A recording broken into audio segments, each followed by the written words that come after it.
like to mention the educational workshop on acute fever, severe tropical infections, where there will be world-leading experts talking about severe malaria, leptospirosis, the viral hemorrhagic fevers, and brain infections. That will be very, very good. Talking along the same lines, recall that in 2014 to 2016, there was this very severe outbreak of Ebola in West Africa. And since last year, even up to now, there's still this ongoing outbreak of Ebola in East Africa, the DRC.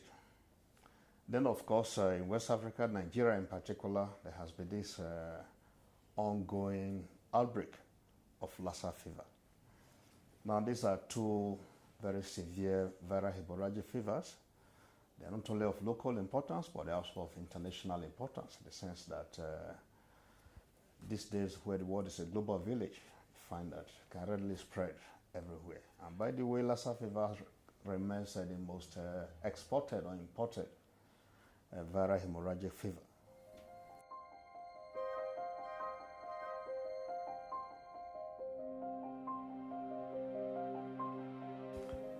You find that follow the general guidelines which you try to adhere to.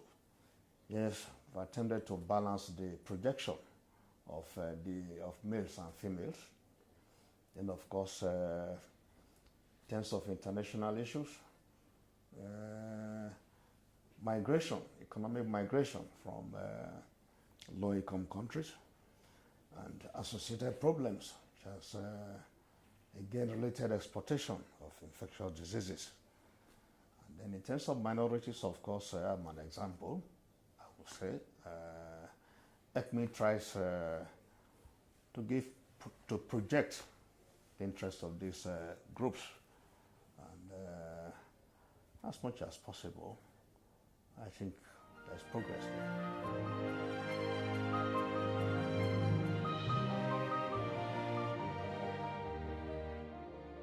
Yes, in parasitology, the new molecular biological methods are coming as well, and that may improve sensitivity and specificity, but the huge challenge is the access to diagnostics and treatments in low-income countries where these diseases are so common.